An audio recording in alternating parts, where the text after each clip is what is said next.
All right, well, let me know what questions you have. Let's pull up the document. Like basically, like I have like multiple different interests in in relations to like public health. Yeah, so you're asking about how you would tailor to from one field to another, Yeah. but they're still somewhat related. So I would say and you're applying to PhD programs, correct? Yes. Okay. So I know it's important that when you sort of craft your story and your statement and everything you want to sort of, and also when you're reaching out to advisors to, find a research fit, you kind of want to have a general, like, kind of topic area that you're going to focus on so that that can align with the program and the advisor.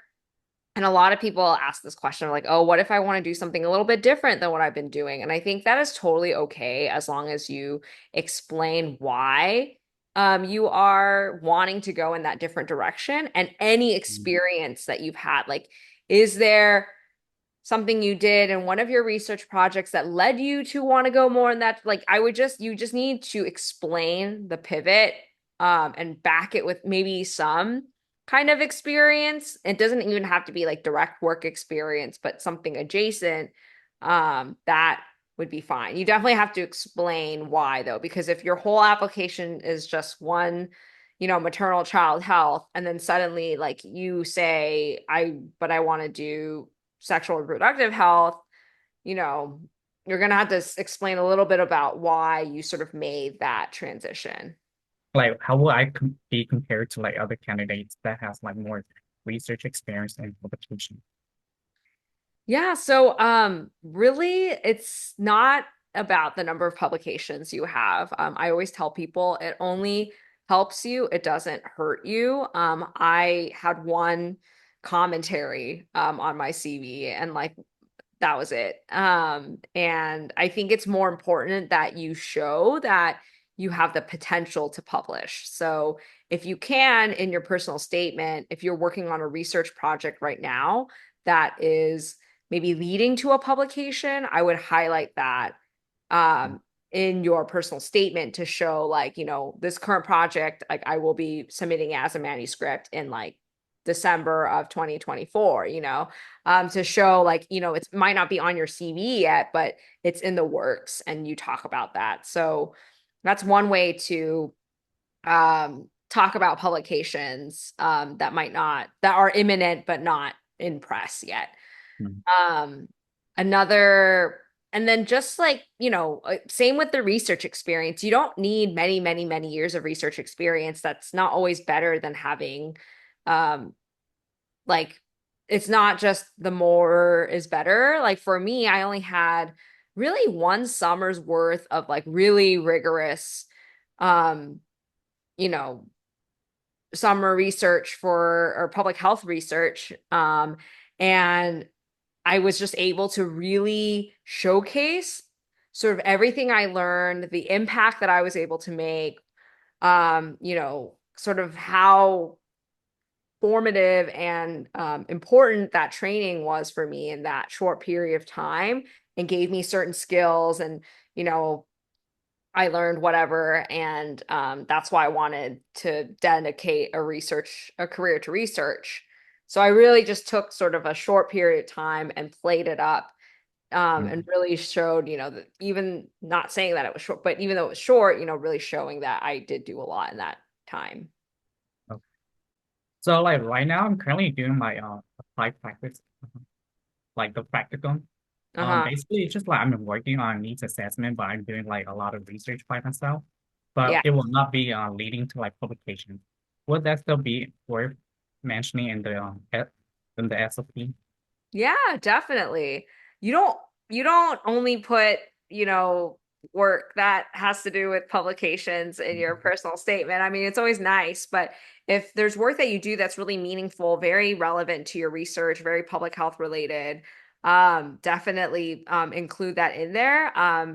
Maybe just don't have like too many things because you also don't want your personal statement to sound like um a list of just what's already on your CV. Your personal Mhm. statement is supposed to be the space where, okay, this is not something I can include on my CV or it's hard to tell on my CV. How can I really let that shine through here in this personal statement, which is like this free form that you can basically tell your story however you want. Like I'm currently in my second year.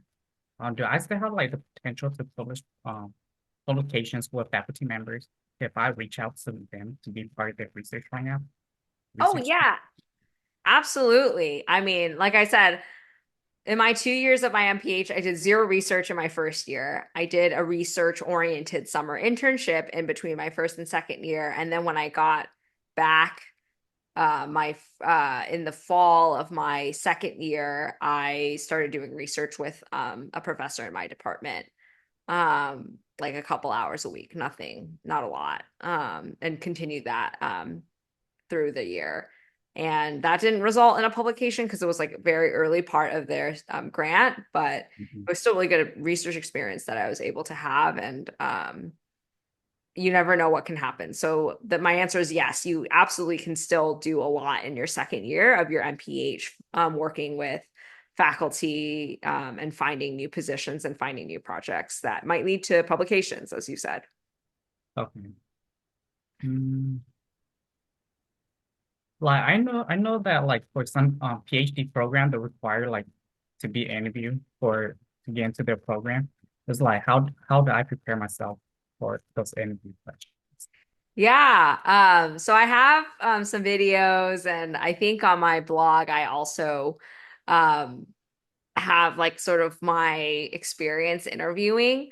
Mm, So this is like cheesy, but it's the advice that I give everyone. It's really to just be yourself. Like I know it's very can be very stressful because you're like, wow, like this is my acceptance into this program is like riding on this interview day or this interview call or whatever it might be. But just know that you're interviewing them just as much as they're mm, interviewing you because you're trying to find that fit.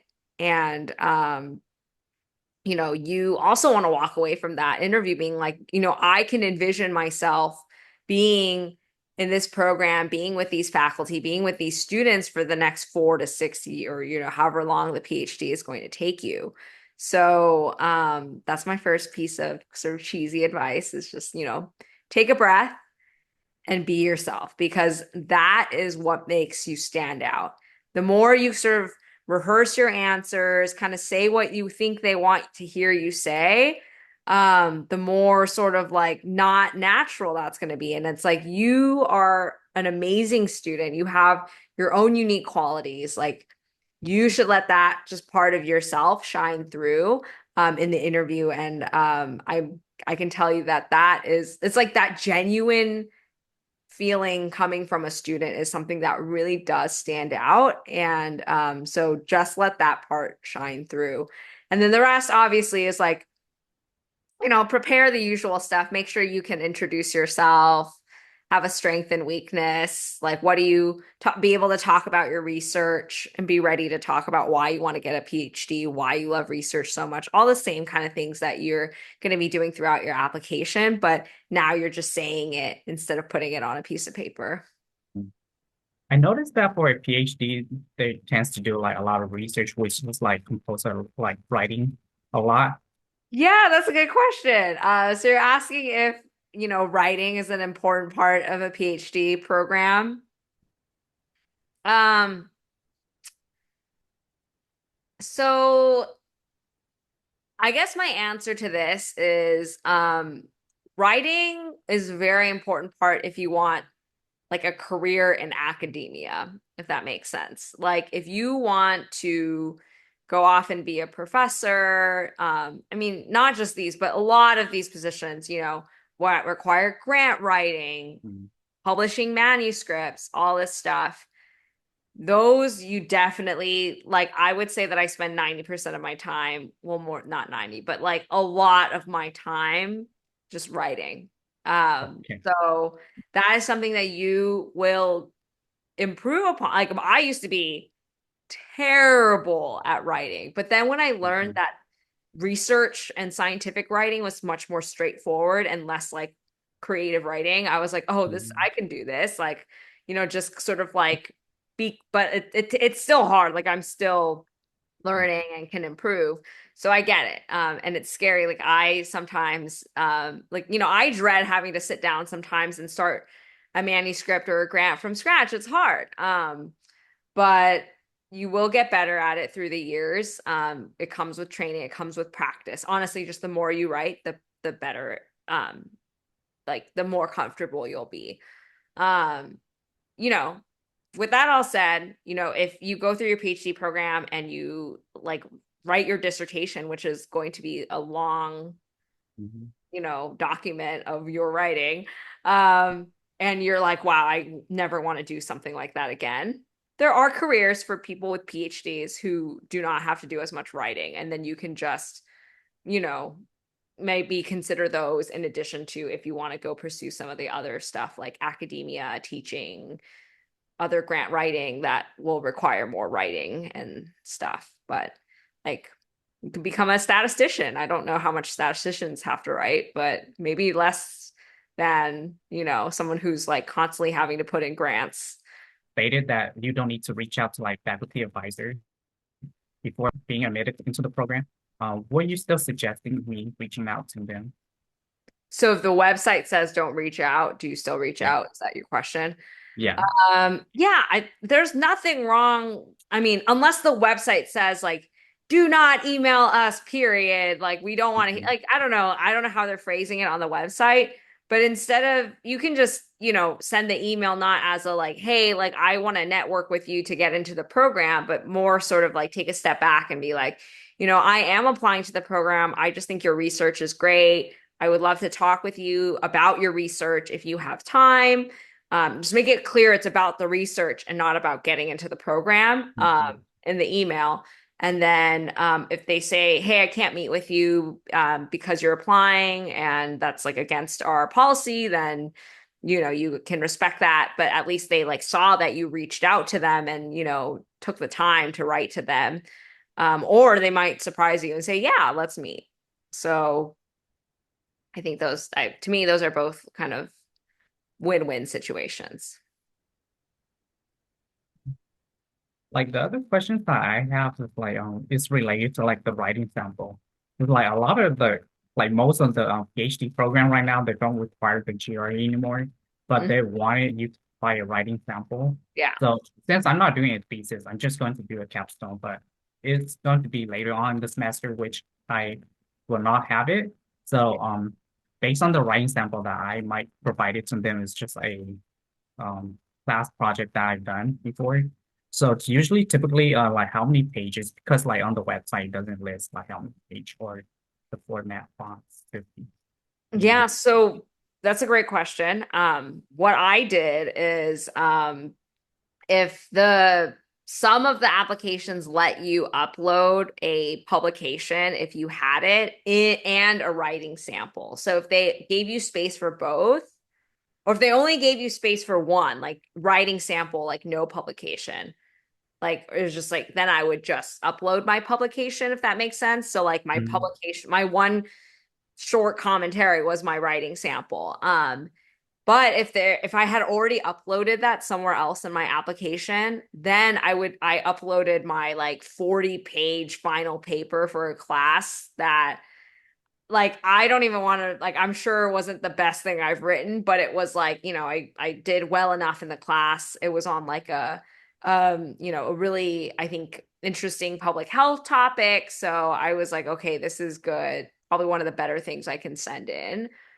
It was on the longer side just because it was a final paper for a class. But I think what's important is not necessarily length, but just showing that you can write well and cite well and like kind of synthesize literature together. So just make sure it's something that isn't just like a poem that you wrote, like it's actually like a scientific, like, you're citing articles and synthesizing and putting that all together, whatever that might be. So if, like I said, if you have a research paper from a class, that's probably a good thing to throw in there. Is that would be still publishable if it meets the criteria? Um, So you're asking if you think that you can turn that paper into a publication? Yeah. I think anything can be published if you write it correct. Like if it's in the, right Mhm. scientific format and like written well, it might not make it in a really high impact factor journal if your sample size is so small, like, less than 20 for Mhm. a survey. That almost becomes like a case study in a almost. But uh, you can try, and then if you can even just get it in any peer-reviewed journal, it doesn't have to be the best one. That's still a publication. Okay. Mhm. So I think it doesn't hurt. Yeah. I think I'm more curious about like the research that you do actually doing your PhD program because like like research interest tends to like change over time. It's like when you have like your research interest change over time, do you talk to your faculty member and you two work it out, or you just like take it on by yourself? Yeah, well, I think the biggest part where this is relevant is, so for me, and I think most people, we come in, we have all these ideas, right? And at least for me, I had a hard time being like, I felt like I wanted to study everything that related to adolescent e-cigarette use. But in chatting with my advisor, he was like, you cannot do such a broad dissertation. Your dissertation needs to have a story. It needs to really focus on something. It can't just be sort of all these like separate ideas that you're throwing together because that's just everything you're interested in. Mhm. Um, and it was very frustrating for me because it was hard for me to hone in, but it was through conversations with my mentor, with my advisor, with my co-mentors, that I really like focused the idea in more.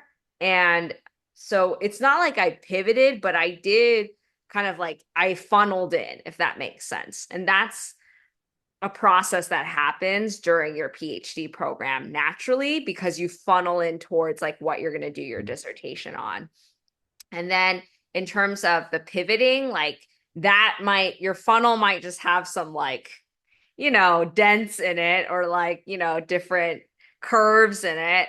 Um, Mhm. whereas you might go this way and then you might figure out, oh, this works. Oh, but this is also interesting. So, you kind of weave it in, you go back and forth. There's lots of conversations with mentors and advisors because they also know a little bit more about what's going on in the field and what might be where the gap is in the research and help you. I mean, it's your job to really identify the gap that you're trying to fill, but they might help guide you there to be like, oh yeah, I don't think there's much in this area. So um yeah, it's definitely not up to you by yourself Mhm. to figure that out. So, in the statement purpose, like, would it be best for me to mention why I am applying to their program because of the populations that I'm interested in? Yes, absolutely put that in your personal statement. Anything that will make you stand out in your, like, for example, if you're trying to study a specific population and that population happens to be near where the institution is located, absolutely put that in. Like, don't make that the only reason why you want to go to the school, but that should be one of the reasons for sure. Mhm. Okay. Like, there is like a lot of conference here. Like, if I were to go, like, and just go on like, by myself with the approval of a faculty member. Yeah. I mean, there's nothing stopping you. Yeah. I mean, I would submit an abstract. Do you have an abstract from your paper, that one that is in progress? Uh, no, I don't. Well, if you can turn that into an abstract and actually present the poster like at a conference, Mhm. then that will give you more to like go back and say, hey, like I'm actually presenting this at a conference. Can you help me pay for my poster and my like day registration or something? Okay. Yeah. So there are creative ways to, yeah, I would look at conferences within Atlanta though, or virtual conferences first. Okay. Yeah. Um, Other what question? other piece of advice that you have for me? Nothing other than just like, stay motivated. I know this is a really, stressful experience and you don't really know what's going to happen on the other side, but just um, keep working hard on your application. You're doing all the right things, asking all the right questions. And I'm here if you have more questions later on as well. So yeah, just like I said, be yourself. You've already let yourself shine through in the application materials I have seen of yours. So just Mhm. again, keep that up, and apply to more schools other than just like two or three. That's always my advice too. Apply broadly so that you have a better chance of getting in somewhere because a PhD is a PhD no matter where you get it from. So Okay. that's my big piece of advice. Yeah, since it was like September already, I did see you have a template on your blog page. Like I'm thinking about like using your template and reaching out to like faculty member because it's like school is like already starting. That sounds like just know you're early. I didn't start reaching out until end of September. And if anything, this is a really busy time that you might not even hear back because everyone's either just started or about to start the semester or the fall. So don't feel like you are on a time crunch. Like you have plenty of time. It's only September 3rd, so you have a lot Yeah. time. But the deadline's coming fast. You have 3 months. Don't worry. Yeah, you have plenty of time. Take your time, and you're like the fact that you're at where you're at now is already so great. So just Mm. continue to take your time to like really refine and like, get all your materials to where you want them to be. Okay. Yeah. No, these are all great questions. Anything else? I don't have anything else. Okay, well, thank you so much. This was so wonderful. And yeah, I appreciate you watching my videos and supporting me as well. So thank you and good luck with everything.